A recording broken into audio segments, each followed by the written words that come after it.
अपनापन कहीं ना होना चाहिए, अपनी कोई चाह नहीं होनी चाहिए, अपनी कोई शर्त नहीं होनी चाहिए, तभी रस में प्रवेश होता है।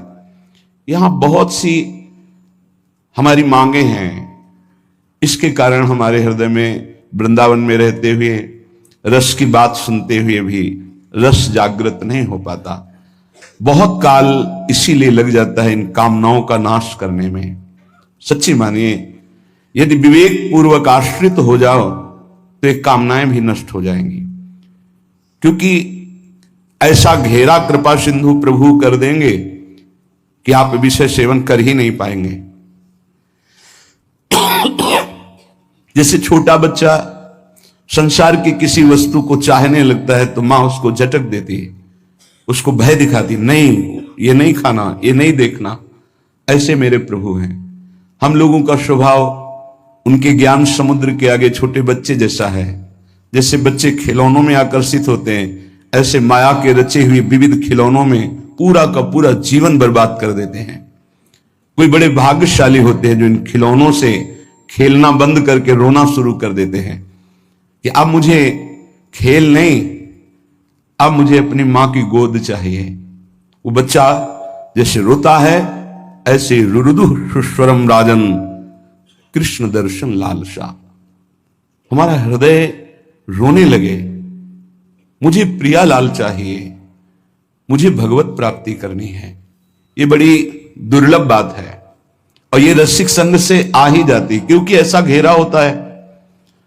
मन विषयों को चाहता है, विषय मिलेंगे नहीं तो फिर लगता है अब इससे बचे कैसे। तो राधा वल्लभ श्री हरिवंश ये बचने का सिद्ध उपाय है।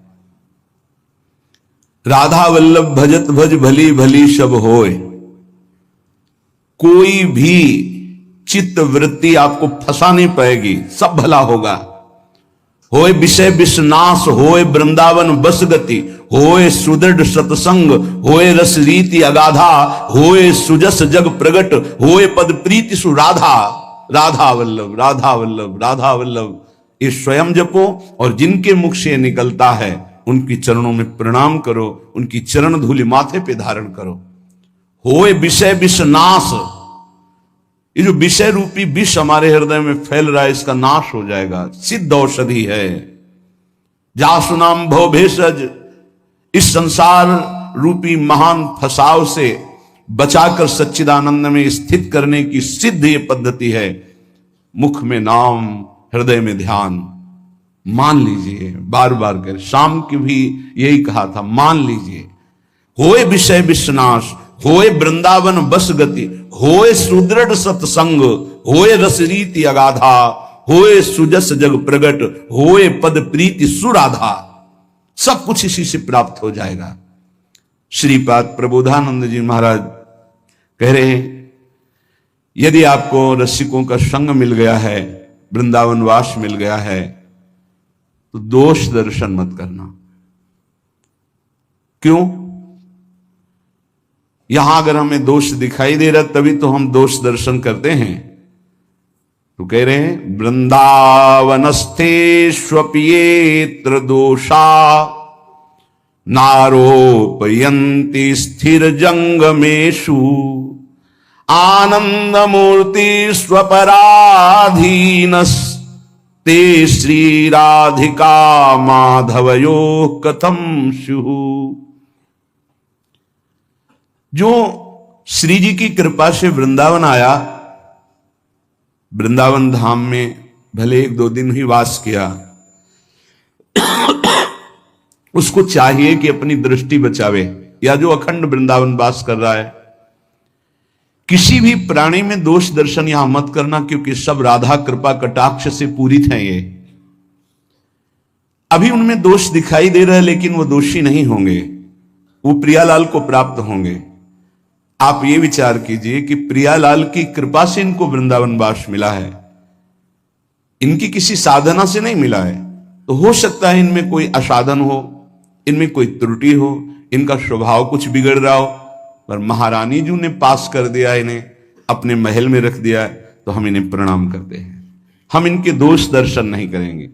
बोले यदि दोष दर्शन किया तो तो बोले दोष दर्शन यदि किया वृंदावन वासियों के प्रति, वैष्णवों के प्रति, तो राधा माधव कभी आप पर प्रसन्न नहीं हो सकते। फिर जीवन का लाभ क्या रहा? श्री राधिका माधवयो कथम शिव, वो आपसे कैसे प्रसन्न हो सकते हैं? उनके द्वारा स्वीकार किए हुए नीच जनों पर आप दोष दर्शन करें। नहीं, दोषी हैं तो कह तो रहे कि हो सकता है उसमें दोष हो, पर वो रहेगा नहीं, उसका दोष नष्ट हो जाएगा, क्योंकि प्रियालाल ने स्वीकार किया है।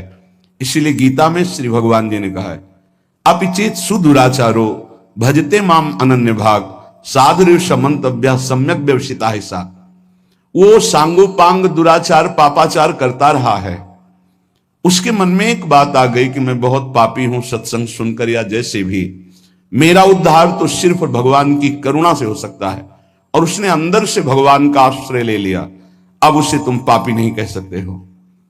भगवान कह रहे हैं साधुरेव समंतव्या, अब उसे साधु मानो। साधु को साधु मानने के लिए कभी आज्ञा नहीं दी गई। वो साधु नहीं है, वो पाप आचरण करने वाला पापी रहा है, दुराचारी रहा है, पर उसने भगवान का आश्रय ले लिया है। अब भगवान कह रहे हैं करो सद्य ते साधु समाना, मैं साधु बनाऊंगा। अब वो साम दाम और दंड भेद से सीधे रास्ते लाऊं, नकली से बनाऊं असली, भगत मेरे मुकुटमणि। भगवान की विशुद्ध कृपा होती है।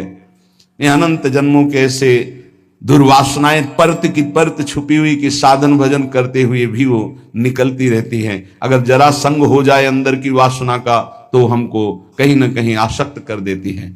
बड़े कृपालु हैं, वो हमारी चूक को ना देख करके वो करुणा करते हैं और हमें आगे बढ़ाते हैं। श्रीपाद कह रहे हैं यदि आप ऐसा करेंगे तो राधा माधव आप पर कभी प्रसन्न नहीं होंगे। दोष दर्शन की आगे के श्लोक में निंदा की बात कर रहे हैं। ये वृंदावनवासी निंदन रता, ये वान वृंदावनम श्लाघन्ते तुलयन्ति, ये चकुधियो केनापि वृंदावनम, ये वृंदावनमत्र नित्य सुख चिद रूपम सहन्ते नवा, तै पापिष्ठ नराधमैर्भवतु स्वप्नेपि में संगति। जो वृंदावन वासी हैं, जिन्होंने आजीवन वृंदावन वास का नियम ले लिया है, यदि कोई उनकी निंदा कर दे, श्रीपाद कहते हैं कि पापिष्ठो नराधमई, सारे पुण्य उसके नष्ट हो जाएंगे। वो महापापी कि जो दुर्गति होती है उसको होगी। नराधमई, वो समस्त मनुष्यों में अधम गति को प्राप्त होगा। वैसे भी सिद्धांत में ध्रुवदास जी ने वर्णन किया है, पर निंदा किए ते आवत नहीं कछु हाथ, मूर्ख पर्वत पाप को ले चल अपने साथ। दूसरों की निंदा करने से हाथ तो कुछ लगता नहीं, और पाप की पोटरी सर पर रखकर नरक जाना होता है। और कहीं भक्तन निंदा तो अति बुरी भूल करो जिनको, भक्तों की निंदा तो भूल कर मत कर देना कि सुकृत बहु जन्म के क्षण में डारे खोए। एक क्षण में निंदा की भक्त वैष्णव महापुरुषों की, सब सुकृत नष्ट हो गए, सब भाव नष्ट हो गया। यदि कहीं तुमको ऐसा लगता है कि ये गलत है तो प्रियाजू से प्रार्थना करो कि मेरी दृष्टि पावन कर दो। आपने इनको पसंद किया, आपने स्वीकार किया, आपके महल में रह रहे पर मुझे दोष दर्शन हो रहा, स्वामिनी मेरी दृष्टि को बदल दो। श्री वृंदावन के वास करने वाले की पूरी जिम्मेवारी प्रिया प्रीतम ले लेते हैं, तो परम बंदनीय और प्रशंसनीय हो जाते हैं। चाहे वो ये क्रूरापि पापिनो न तो सताम संभाष्य दृश्या से। क्यों? क्योंकि अब वो ठीक हो जाएंगे, पक्का ठीक हो जाएंगे। प्रिया प्रीतम बहुत कृपाल हैं। अगर कोई भी शास्त्रों को, भक्तों की महिमा को पढ़ के देखो तो दो चार की बात नहीं कहते, प्रायः ऐसे रहे जो माया में बहुत ही भ्रमित थे और सत्संग के द्वारा, संत साधु महात्माओं की कृपा के द्वारा वो ब्रह्म ऋषि बन गए, वो महापुरुष बन गए भगवान की आराधना करके। तो ऐसा नहीं है कि कोई गलत है तो उसको परम पद नहीं मिल सकता, नहीं, वो गलती का सुधार हो सकता है। प्रिया प्रीतम की शरण में है, सुधार हो जाएगा। बहुत जन्मों का बिगड़ा हुआ मन है। जो मंदबुद्धि वैष्णव जनों की, कहीं के भी वैष्णव हो, चाहे गृहस्थ हो चाहे विरक्त हो, यदि भगवत आराधन परायण है, कभी भी उसकी छिद्रान्वेषण वृत्ति से दोष दर्शन न करे। ढूंढे कौन सा दोष हो सकता है। बहुत सावधानी की जरूरत है। आपका चिंतन आपकी स्थिति से हो रहा है, उनका व्यवहार चिंतन उनकी स्थिति से हो रहा है। तो किसी की स्थिति में जब तक अपनी स्थिति नहीं मिलाओगे तब तक स्थिति का पता नहीं चलेगा। तो ये तो तुम्हें पता है नहीं कि अंतःकरण तदात्म क्या उसकी स्थिति में पहुंचे और बात जान ली। तुम तो केवल देह भाव में स्थित हो, तो देह भाव के अनुसार यदि किसी वैष्णव की, किसी भगत की, किसी बाहरी चेष्टा पर, बड़े बड़े महापुरुषों की बड़ी विचित्र लीलाएं होती, उनको समझ पाना बड़ा कठिन है। सत्संग हो रहा है, बीच सत्संग में सत्संग को रोक दिया श्री रामकृष्ण परमहंस जी, और लाओ वो ये पकोड़ा। विवेकानंद जी ने प्रार्थना की कि प्रभु सत्संग में बीच में कई लोगों की श्रद्धा बिगड़ सकती है। ऐसे भाव में उनकी, तो उन्होंने कहा कि शरीर रजोगुण से चलता है, यदि रजोगुण ना धारण करे तो अभी शरीर छूट जाए। जिस दिन मैं ना मांगू उस दिन जान जाना कि शरीर छूट जाएगा। एक दिन ऐसा ही हुआ, कुछ नहीं मांगा, सबको भय लग गया और शरीर पूरा हो गया।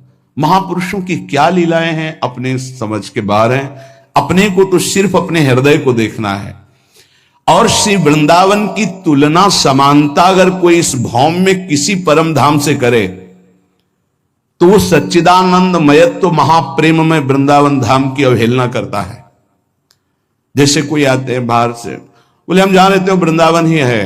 किसी भी पवित्र स्थान को लेकर वृंदावन की समानता में सिर्फ वृंदावन है। बोलो त्रिभुवन में ऐसा कौन सा स्थान है जहां इतने ठाकुर विराजमान हो, इतने शालिग्राम भगवान विराजमान हो, इतनी श्रीमद् भागवत विराजमान हो, इतने महाभागवत भक्त विराजमान हो, इतनी जगह अखंड नाम कीर्तन होता हो, इतनी जगह हजारों वैष्णव नाम जप कर रहे हो। ये तो बाहरी बात हुई, और अंतर में जितने सिद्धाचार्य महापुरुष सब यहीं विराजमान है। स्वयं प्रिया प्रीतम यहां विराजमान है। दिव्य लीलाएं उनकी निरंतर यहां चल रही। यहां की समानता सिर्फ वृंदावन ही कर सकता है। वृंदावन की समानता सिर्फ वृंदावन, प्रिया प्रीतम की समानता सिर्फ प्रिया प्रीतम, दूसरा कोई नहीं, अद्वितीय है। आगे की बात साधक के लिए कह रहे हैं। पहले में कहा दोष दर्शन नहीं करना, दूसरे में कहा निंदा नहीं करना। यदि निंदा करोगे तो पापिष्ठ नराधम दुर्गति को प्राप्त होगे, पक्की बात है। कई ऐसे साधक आते हैं कि हमारा सब कुछ लुट गया, पता नहीं क्यों भजन नहीं हो रहा। आपने कोई वैष्णव अपराध किया है। आप ध्यान दीजिएगा, आपके भजन में विक्षेप पड़ जाए और घंटा 2 घंटा 4 घंटा यदि भजन में विक्षेप रहे तो ये जानना कि गुण धर्म से विक्षेप पड़ रहा है। रजोगुण तमोगुण आ गया है इसलिए विक्षेप पड़ रहा है। इसमें कोई चिंता की बात नहीं। गुण धर्म का परिवर्तन होगा, फिर सही भजन होने लगेगा। कबहू तो थोरो भजन कबहू होत विशाल, मन को धीरज छुटे नहीं, गाय न दूजी चाल। दूसरा, यदि 2 दिन 3 दिन आपका भजन में रुचि नहीं लग रही तो जान लीजिए भोजन का दोष हो गया है। कोई ऐसा भोजन जो अधर्म की कमाई का है वो आपको विक्षेप पहुंचा रहा है, वो 2-3 दिन में जलकर समाप्त हो जाएगा, क्योंकि आप भजन की चेष्टा कर रहे हैं। आपके अंदर पश्चाताप होगा, क्या बात है भजन क्यों नहीं हो रहा। तीसरा, यदि कई दिन तक भजन में विक्षेप पड़ रहा है तो फिर दूसरा कोई कारण नहीं हो सकता, वैष्णव अपराध बन गया। कोई ना कोई वैष्णव अपराध बन गया, उसको खोजिए और तत्काल क्षमा याचना कीजिए, नहीं तो ये लंबा खिंचता ही चला जाएगा जब तक प्रायश्चित नहीं होगा। ये वैष्णव अपराध भजन को रोक देता है, भजन की वृत्ति ही नहीं उदय होने देता है, इसलिए सावधान। तीसरा, जो भजन में लगे हुए उपासक हैं, असह्य बहु दुर्वचो यदि वदन्ति साक्षात स्त्रियम बलादपहरन्ति चेत प्रिय सुतादिकम घृणन्ति वा धनाद्यपि च जीवनम यदि हरन्ति वृंदावन स्थितास्तदपि ते प्रिया मम भवन्ति वन्द्याः सदा। ये निष्ठाएं कलयुग में नहीं हो सकती जैसी श्रीपाद वर्णन कर रहे। यदि वृंदावन वासी हम हैं, प्रिया प्रीतम के उपासी हैं, कोई मेरे सामने मुझे गाली दे रहा है मुझे बिल्कुल विचलित नहीं होना। ये यहां तक तो आगे जो वर्णन करें वो शायद ही कोई ऐसा असंभव इस समय वर्तमान में। जैसे रसिकानंदमाल में कुछ महाभागवतों के चरित्र हैं, असंभव कि वैसा कोई कर ले। किसी के पुत्र को कोई मार दे और उसका चरणामृत उतारे। बड़ा आत्मनिष्ठ महापुरुषों का वर्णन है रसिकानंदमाल में।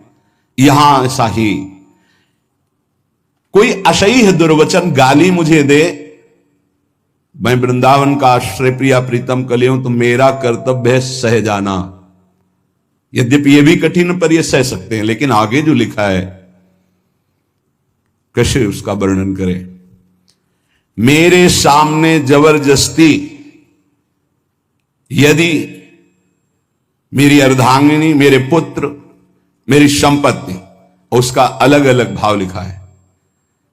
स्त्रियं बलाद अपहरन्ति, प्रिय श्रुतादिकम घृणन्ति, धनाद्यपि च जीवनम यदि हरन्ति, वृंदावन स्थितास्तदपि ते प्रिया मम भवन्ति वंद्या सदा। गजब की बात है, गजब की है। कोई भगवान ही हृदय में आके बैठ जाए उस भक्त के, तो ये बात हो सकती है। यदि मेरे प्रियजनों का, इसमें तो घृणन थे, अंग भंग कर देना, मारना पीटना, तो भी मैं जो प्रिया प्रीतम का उपासी है, वृंदावन का आश्रय लिए वैष्णव है, मैं हाथ नहीं उठाऊंगा, मैं दुर्वचन नहीं बोलूंगा।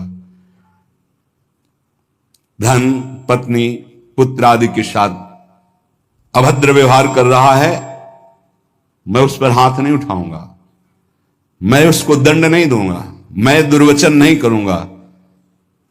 तो क्या ये मेरे प्रियाजू का जन है, ये वृंदावन का आश्रित है। ते प्रिया मम भवंति वंद्या, मैं सर ही झुकाऊंगा, वंदना ही। ये बहुत कठिन बात है नहीं, ये इतनी बड़ी स्थिति ऐसा रसिकानंदमाल में कई भक्तों के चरित्रों में पाया गया है। गजब की निष्ठा। ये निष्ठा तो केवल नाथ सकल संपदा तुम्हारी, मैं सेवक समेत सतनारी, पूरी दृढ़ निष्ठा।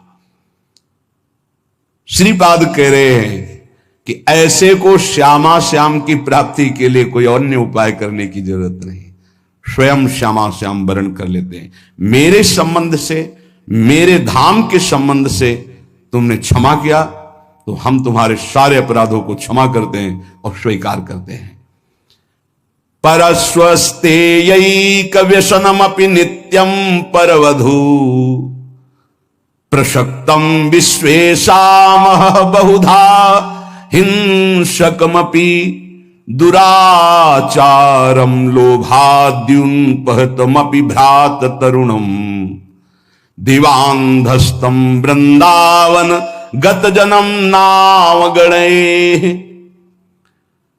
श्रीपाद ये वृंदावन महिमामृत पूर्ण होने जा रहा है, बड़ी जोर की बात कर रहे हैं। ये बहुत ऊंची कोटि की निष्ठाएं हैं। देखो, बहुत सावधान रहना। महापुरुषों की आखिरी बातों को समझ पाने के लिए बहुत उत्तम स्थिति होनी चाहिए। बहुत विचित्र बात है। पीछे से इस श्लोक का अर्थ करते हैं कि जिसने अखंड श्री वृंदावन का वास स्वीकार कर लिया और शरणागत हो गया वैष्णव पद्धति से, वो अभी उगता हुआ सूर्य है, अभी प्रकाश नहीं हुआ, बस उगने वाला है। इसलिए तुम कहीं भूल न कर देना उसके साथ। अगर वो तुम्हें दिखाई दे रहा है कि कुछ अपहरण कर रहा है आपका, इसमें तो बहुत विचित्र ढंग से वर्णन किया है। उस सब की क्षमता नहीं, इसलिए उसकी व्याख्या नहीं करते हैं। क्योंकि अगर बुद्धि उस स्थिति में नहीं है तो लगेगा महापुरुष ऐसा क्यों बोल रहे हैं। क्योंकि साधारण धर्म का पालन करने वाला भागवत धर्म को नहीं जानता, और भागवत धर्म में स्थित प्रेम धर्म को नहीं, और जो प्रेम धर्म में स्थित है वो साधारण धर्म को भी जानता है, भागवत धर्म को भी जानता है, प्रेम धर्म को भी जानता है। ये प्रेम धर्म में स्थित महापुरुष हैं जो पूर्ण भगवद आश्रित है। ऐसे ही महापुरुषों ने भगवान को दिखा दिया है कि ये जीवन आपका है, ये जीवन आपका है। आरा चलवा दिया भगवान ने तो आह नहीं निकली। ये 22 बाजारों में मार कोड़े खाल खींच ली गई, हरि बोल के सिवा एक शब्द नहीं निकला। ये उच्च कोटि के कारक महापुरुष हैं। अपने लोग सुनकर भयभीत हो जाएंगे कि ऐसी क्या, बहुत इसका कैसे अर्थ करें। इसकी स्थिति तो दिव्य महापुरुषों की जब तक स्थिति नहीं होगी तब तक इन शब्दों को नहीं समझ पाओगे जो इसमें। उदित बाल सूर्य समस्त अंधकार का जैसे नाश कर देता है, ऐसे प्रिया प्रीतम की शरणागति में है, वृंदावन वासी है। अब उदय होने वाला है उसके ऊपर ज्ञान प्रकाश, प्रेम प्रकाश। अब उसको आप निंदनीय मत समझिए, किसी समय कृपा हो जाएगी और वो महापुरुषों की वंदनीय स्थिति को प्राप्त हो जाएगा, क्योंकि श्यामा श्याम का है। जैसे बहुत रफ्तार से गाड़ी चल रही है, उसको एकदम ब्रेक मारो तो भी घसीट ही जाएगी, ऐसे ही शरणागति का कुछ होता है।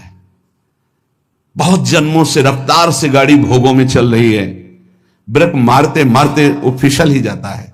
जैसे एक बहुत 100-200 वर्ष का पुराना वृक्ष आंधी से जड़ से उखड़ जाए तो महीनों हरा भरा दूर से दिखाई देता है, यद्यपि उसकी जड़ खत्म हो गई। ऐसे शरणागत श्यामा श्याम का हुआ तो यद्यपि संसार बंधन खत्म हो चुका है, पर काफी दिन तक आपको दिखाई दे सकता है कि संसारी है, इसमें कुछ लक्षण संसारी है। वो तुम्हारा सर्वस्व अपहरण करने वाला हो, अब आगे तो कितनी बड़ी बात है, बहुत बड़ी बातें लिख रहे हैं महापुरुष हैं। नित्यम परवधु प्रशक्तम विशेषा महाबहुधा हिंसक मपि दुराचारम लोभाद्युन पहत मपि भ्रात तरुणम। पर वृंदावन गत जन्म नवागणे। मैं नमन करता हूं, उनकी गणना हम दुराचारियों में नहीं करेंगे, क्योंकि प्रिया प्रीतम की शरण में हो गए, ये परम पद के अधिकारी होंगे। आंतरिक बात कि हमें यह देखना है कि ये प्रभु के जन हो चुके हैं, आज नहीं तो कल इनका सुधार निश्चित हो जाएगा। इसमें दो बातें हैं। एक है जो हमारे हृदय की अनंत वासनाएं हैं, प्रभु के द्वारा ही उनका सर्वनाश होगा। कोई चाहे जितनी बढ़कर बात करे, अपने बल से निर्विकार पूर्ण रूप से हो ही नहीं सकता, ये तो कृपा से होता है। अब कृपा हो गई, कहां भोगों में फंसा जीव संसार का, प्रभु की शरण में आया, फिर प्रभु की शरण में आकर के उस शरणागति को नहीं जान पा रहा है, लेकिन उसकी वासनाएं वैसे ही प्रबल है। पर उस शरणागति जिनकी हुई वो जान रहे हैं कि मेरे आश्रित हुआ है, मेरी माया प्रबल है, वो चूक ना देख करके अपनी करुणा से उसका परम मंगल कर देते हैं। ये आप इसी भाव को समझ करके ध्रुवदास जी लिख रहे हैं, अवगुण करे समुद्र सम गनत नापनो जान, राई के संभजन को मानत मेरु समान। इसका मतलब ये नहीं कि कोई स्वतंत्र रूप से ऐसे वासनाओं में नहीं, वो हरि का जन है, वो जलाकर राख कर देंगे हृदय को। उसको त्राहिमाम बोलना पड़ेगा और सही मार्ग में चलना पड़ेगा, पक्का। ये हृदय की बात कहते हैं। हमारा हृदय या आपका हृदय सब मायाकृत है। अगर माया से मुक्त हो रहा है तो केवल उनकी कृपा से हो रहा है, नहीं किसी की कोई बस नहीं। शिव विरंचिका मोहि को है बपुरान, अस जिये जानी भजी मायापति भगवान। अगर उपासक बहुत पापाचरण किए हैं, अब उपासना में रत है, तो कुछ उसकी ऐसी बातें होती है जिनका सुधार होना होता है, क्योंकि वो सिद्ध पुरुष नहीं है। हमें चाहिए कि अगर हमें दोष दर्शन होता है तो हम नमन करते हैं, भगवान जिन्होंने आपको शरण में लिया वही आपको शुद्ध करेंगे, जो हमें शुद्ध कर रहे हैं वही आपको शुद्ध करेंगे।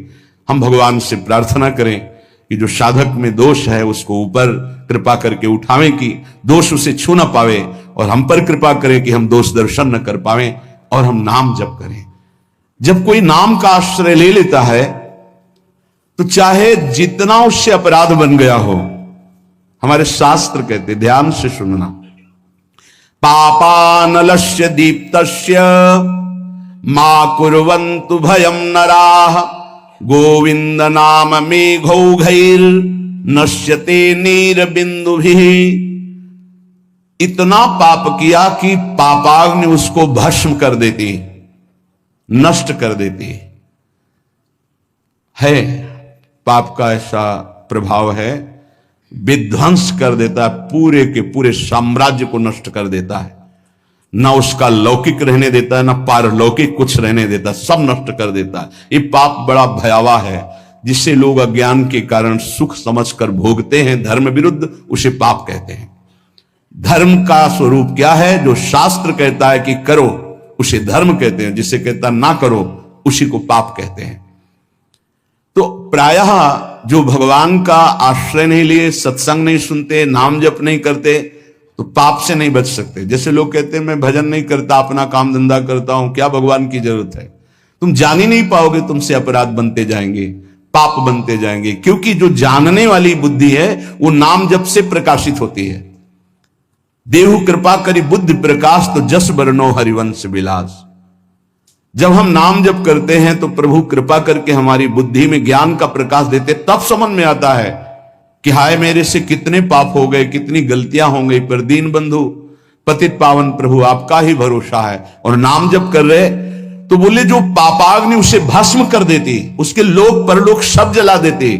तो जहां कोई शुरू किया गोविंद गोविंद कृष्ण कृष्ण हरि हरि राम राम राधा राधा, तो बोले जैसे अग्नि प्रज्वलित होकर ज्वाला रूप धारण करने वाली थी, पर मेघ बरस गए तो वहीं की वहीं शांत हो गई। ऐसे ही नाम जापक के सारे पाप जो अग्नि रूप उसे जलाने के लिए थे, नाम रूपी मेघ उसको तत्काल शांत कर देता है। वो उसे भस्म नहीं कर पाती और स्वयं शांत हो जाती। अर्थात पापों का सर्वनाश भगवान नाम से हो जाता है। वह धैर्य पूर्वक जपते रहो, चाहे जितनी विपत्ति आवे, नाम मत छोड़ना। तुमको ऐसे लोग भी कहने वाले मिलेंगे कि जब से तुमने भक्ति शुरू की, नाम जब शुरू किया, देखा तुम्हारा अमंगल हो गया। सच्ची मानिए, अनंत जन्मों के पापों का शमन हो रहा है, तुम्हारा अमंगल नहीं हो सकता। कल एकांतिक में कहा था जैसे भगवान की सामर्थ्य नहीं कि किसी का मंगल कर सके, क्योंकि मंगल भवन है, ऐसे ही परम मंगल में भगवान का नाम, जिसकी जिह्वा पे नाम है तो नाम जपत मंगल दिश दशहु, दसों दिशा में उसका मंगल होगा। उपासक को चाहिए मर भले चाहे जाए, लेकिन कभी किसी के आगे हाथ ना फैलावे। जिसको भगवत प्राप्ति करनी, भिक्षान्न के सिवा, भिक्षा के लिए लिखा भूख लगेगो मांग खाऊंगो गिनो न सांझ सवेरो, ब्रजवासिन के भूख टूक और घर घर छाछ महेरो, ऐसो कब करी हो मन मेरो। इसके लिए तो आदेश है कि आप 5 घरों से जाकर अपने उदर का पोषण करने के लिए अन्न, अगर वो पैसा देता है तो उस समय नहीं लेना चाहिए।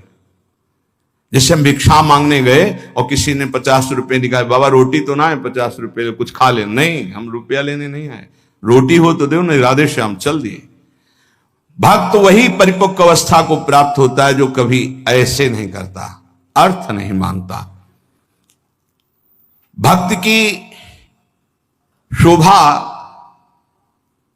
उसकी भक्ति है, ना कि धन वैभव कीर्ति, ये उसकी शोभा नहीं। ये तो जो जानते ही नहीं कि भक्ति किसे कहते, परमार्थ किसे कहते ना, आप आश्चर्य मानोगे। उनके पास खुद पता नहीं कि मेरे पास कितना पैसा है, कितना पैसा है, ऐश्वर्य है, ये भक्ति का परिचय होता है क्या? भक्ति की शोभा भगवत प्रियता से है। ये लौकिक कीर्ति, लौकिक निर्माण, लौकिक संपत्ति से भक्ति की महिमा नहीं। अरे भाई 4 आश्रम है, 40 आश्रम है, 100 आश्रम, इससे नहीं हुए, स्थिति से है। भक्ति की शोभा भक्ति से है, भगवत प्रियता से है। जब ऐसी भक्ति आती है तो भगवान उस भक्त के हाथ का खिलौना बन जाते हैं, भगवान उस भक्त के हाथ का खिलौना बन जाते हैं। रहे सर्वत्र एक समान, पर निज भक्तों के लिए छोटा है भगवान। भगवान अपने भक्तों के लिए सबसे छोटे बन जाते हैं, और जैसा वो चाहता है भगवान वैसे खेलते हैं। भक्त 3 प्रकार के होते हैं, एक होते हैं सकाम, एक होते हैं निष्काम, और एक होते हैं प्रेमी। सकाम भक्त जो भगवान की आराधना लौकिक पारलौकिक भोगों की प्राप्ति के लिए करते हैं। ज्यादा मिठास नहीं इसमें मिठास नहीं होती सकाम भक्ति में। बड़ा कड़ुआपन लगता है जब वृंदावन की भूमि से देखे। अपने बेटे को जब भोजन पवाते हो तब क्या कामना होती है तुम्हारे अंदर? बेटा पाले और स्वस्थ रहे। लेकिन जब भगवान को भोग लगाने के पहले ही सोचते हो, हे बिहारी जो अगर ये काम मेरा बन गया तो तुम्हें भोग लगा देंगे। अखिल कोटि ब्रह्मांड के स्वामी तुम्हारे भोग के भूखे बैठे हैं।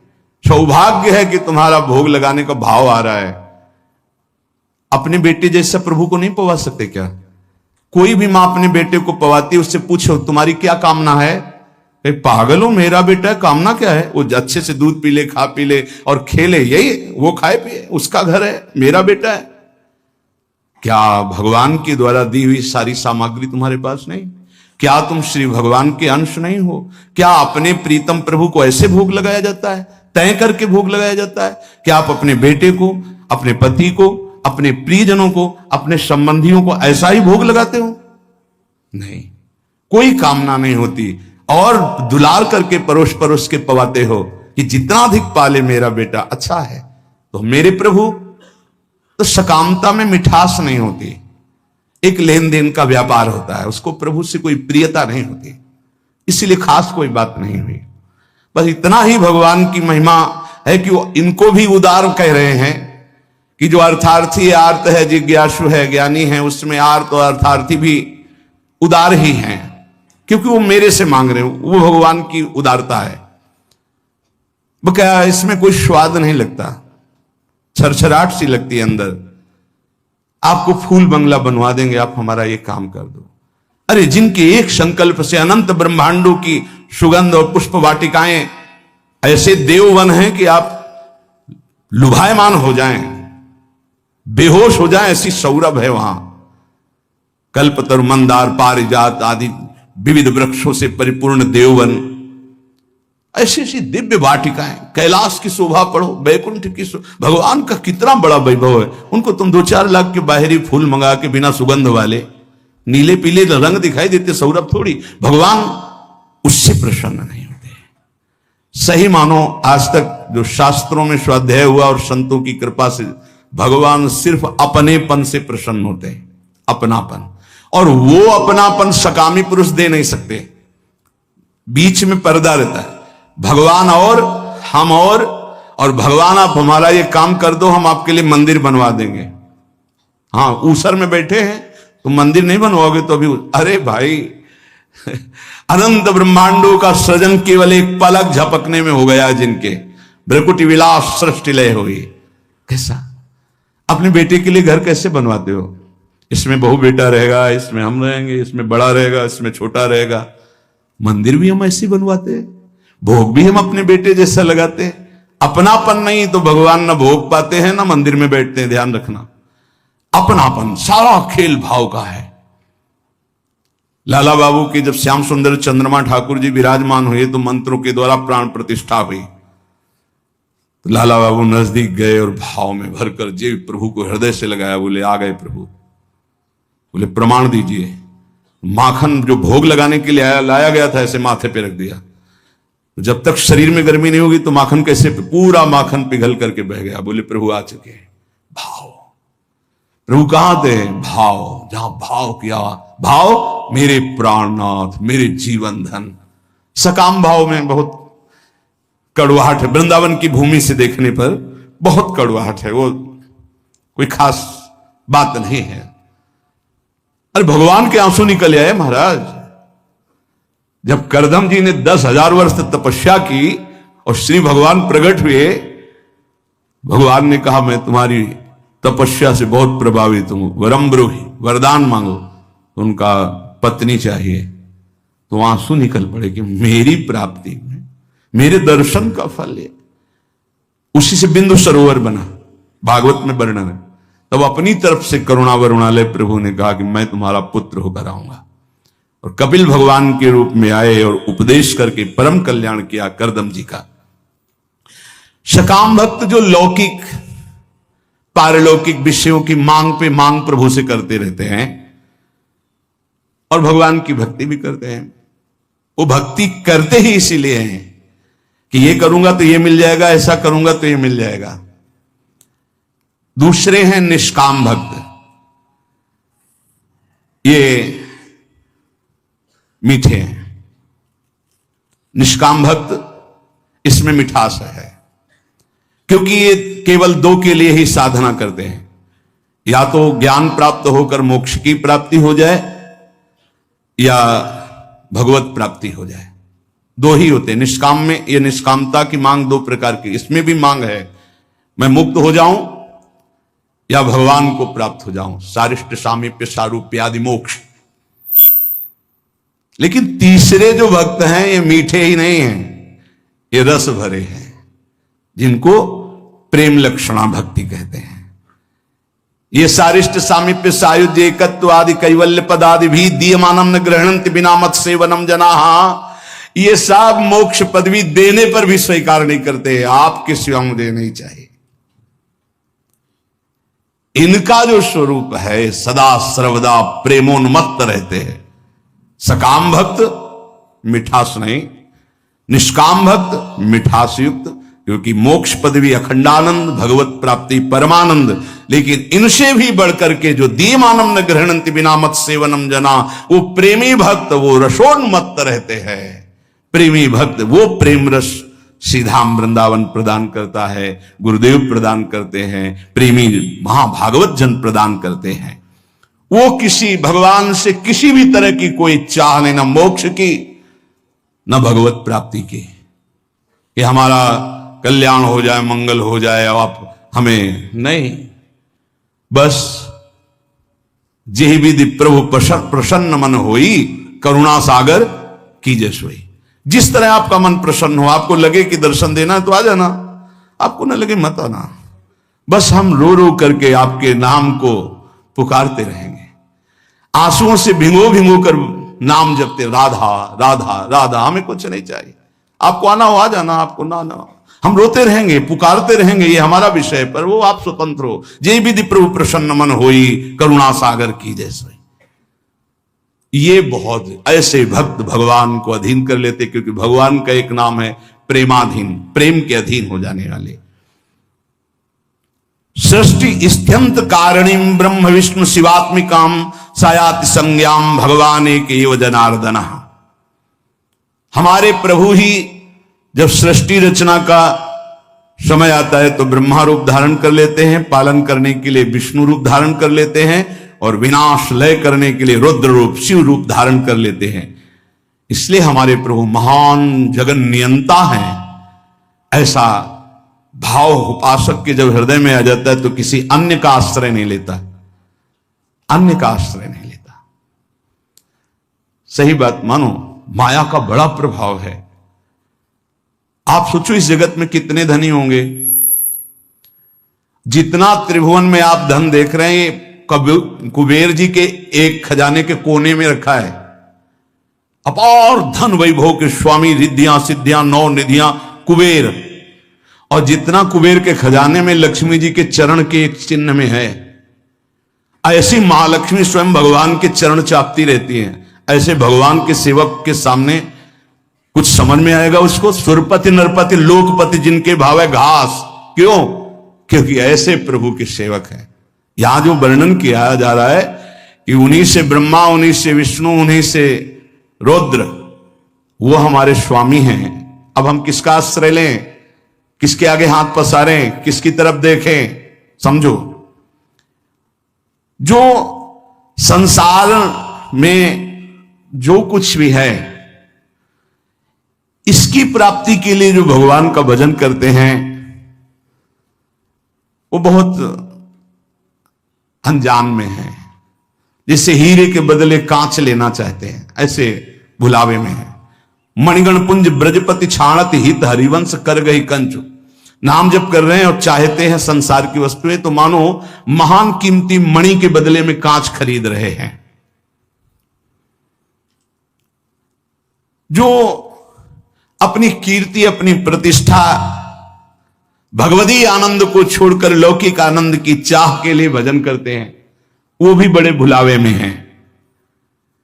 सच्चा उपासक सर्वत्र भगवान को देखते हुए, सब में भगवान को देखते हुए, कोई चाह न रखते हुए, निरंतर भगवान की प्रसन्नता के लिए भजन करते हैं। इससे मेरी प्रिया जो प्रसन्न हो जाए।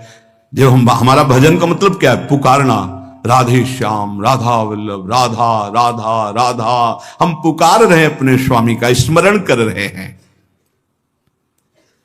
कहीं भी महत्व ना हो जाए, कहीं ना महत्व हो। बहुत विचित्र माया है ये। हम बार बार प्रार्थना कर रहे हैं, इस बात को आप कृपा करके समझने की चेष्टा करें। प्रभु के समान सिर्फ प्रभु हैं, दूसरा कोई नहीं। इतना बात समझो, प्रभु के स्थान पर कोई ना आ जाए। ये बड़ी माया प्रवीण है कि प्रभु के स्थान में कोई वस्तु व्यक्ति स्थान भेज सकती हो, कोई भी। बस आपकी चतुरता इसी में कि प्रभु के स्थान में केवल प्रभु रहने चाहिए। ये आप देख लीजिए, इसकी पहचान है कि जब वो प्रभु से बढ़कर कोई वस्तु बना के माया भेजेगी तो प्रभु को भूल जाओगे आप। आपकी दृष्टि में जहां प्रभु से बढ़कर हुई तहां प्रभु को भूल जाओगे। प्रभु को भूल गए तो अभी आपकी भक्ति बहुत ही कमजोर है। अब आप ये देख लीजिए, जब आप टीवी देखते हैं तो आपका निरंतर मंत्र चलता है। जब आप किसी से बात करते हैं तो वृत्ति भगवान में होती ही नहीं। जब आप भोजन करते हैं तब वृत्ति भगवान में होती है। जब आप चल रहे होते हैं तो वृत्ति कहां होती है? ये सब बातें, अगर आप किसी व्यक्ति से बात कर रहे हैं, प्रभु को भूल गए अंदर से, तो व्यक्ति बड़ा हो गया, प्रभु का स्मरण छूट गया, प्रभु छोटे हो गए। आप कोई रुपया पैसा, भोग सामग्री, कोई दृश्य, मनोरंजन, प्रभु का नाम छूट गया, वो ज्यादा हो गया।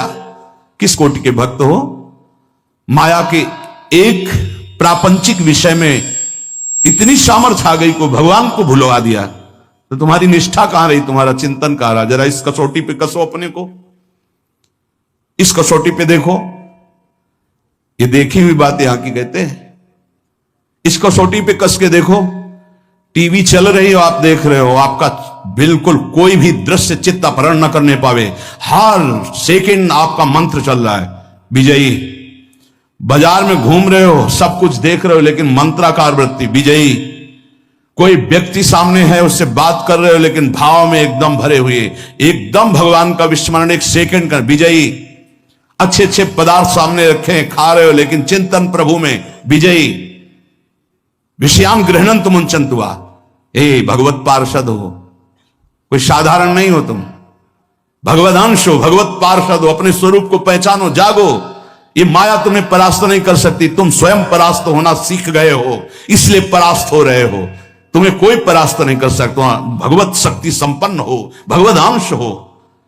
हमारी बात को समझना, यहां कितना छोटा स्वरूप भगवान का बना लिया गया कि एक खान पान की थोड़ी सामग्री भगवान को भुलवा सकती है। एक साधारण प्रियता वाला व्यक्ति भगवान को भुलवा सकता है। वो अपना स्थान इतना जोर कर लेगा, प्रभु भूल जाएंगे। कौन, कैसे भक्त हो? अरे जिनके एक इच्छा मात्र से ब्रह्मा विष्णु महेश सृजन पालन संहार करते हैं, वो हमारे प्रभु हैं, स्वामी हैं। उनका विस्मरण हो गया, ऐसी कोई वस्तु आ गई। इसलिए नारायण स्वामी कहते, ब्रह्मादि के भोग सब विष समो लागत ताही, नारायण ब्रज चंद की लगन लगी है जाही। उसे ये बहुत अच्छा है कि जब आप लोग प्रसाद पाते हैं, एक दिन साथ में आपके जब बैठे, तो जो राधा राधा राधा, और एक ऐसा भागवती, इसमें तो आपको बड़ा सहयोग मिलता है भगवती स्मरण में। ऐसा ही अंदर से चलना चाहिए। जब आप हर समय अलग हो, मान लो भोजन पाते समय श्रवण इंद्री में तो नाम पड़ रहा है, लेकिन अंदर से भी चलना चाहिए हर समय। जीवन का लाभ क्या है? अखंड स्मृति। उसको हानि भी क्यों बदल रहे हो? हानि हरिवंश के नाम अंतर पड़े, लाभ हरिवंश उच्चत वाणी। पकड़ो, भक्ति का मतलब क्या है, भगवत मार्ग का मतलब क्या है, परमार्थ का मतलब क्या है? अखंड स्मृति। और इस स्मृति को हर वस्तु व्यक्ति स्थान छीनना चाहता है, चाहे वो राग से चाहे द्वेष से। आप अंदर से देख लो। इसीलिए पूज्य पाद उड़िया बाबा जी कहते, पूरा संसार एक तरफ और तुम एक तरफ, तुम्हें युद्ध करना है। किस बात का युद्ध? मारकाट नहीं, तुम्हारी स्मृति का अपहरण कोई ना कर पावे। राधा राधा राधा राधा, तुम्हारी याद जो भगवत याद है, अगर वो भूल रही है, अब घाटा हो गया। कह हनुमंत विपत्ति प्रभु सोई, जब तो सुमिरन भजन न हो। ये बात यहां पकड़ा है, यहां देखा है। जहां जहां में लगा कि इस चीज से छूट जाएगा उससे परिपक्व किया है। कोई भी विषय ऐसा नहीं जो हमें भगवान का विस्मरण करा दे। हम हर जगह अपने आप को परिपक्व करना सीखें, अपने को बचाना नहीं, अपने को हटाना नहीं, अपने को उसी में खड़ा करके परिपक्व करना सीखें। बीच बाजार में बैठे समाधिस्थ रहे, तब तो भजन का लाभ समझ में आएगा।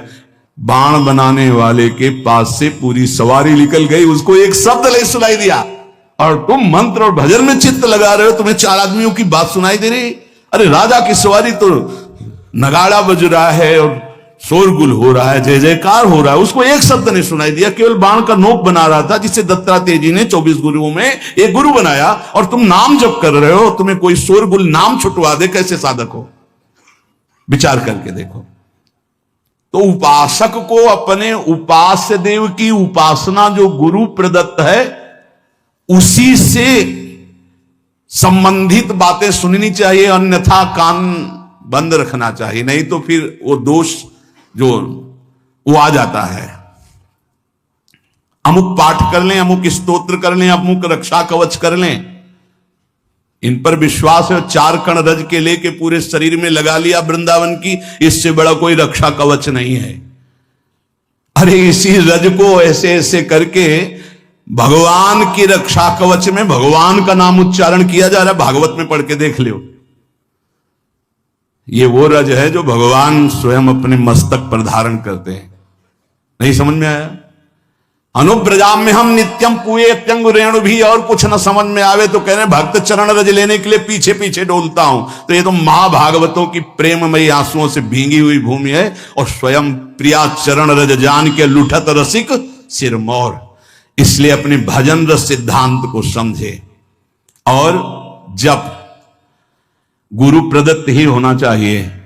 ये महाभागवतों की बात कर रहे हैं, ऐसा नहीं कि कहीं पढ़ लिया आपने कि ये इतने महीने जपने में ये सिद्धि आ जाएगी, भूल मत करना।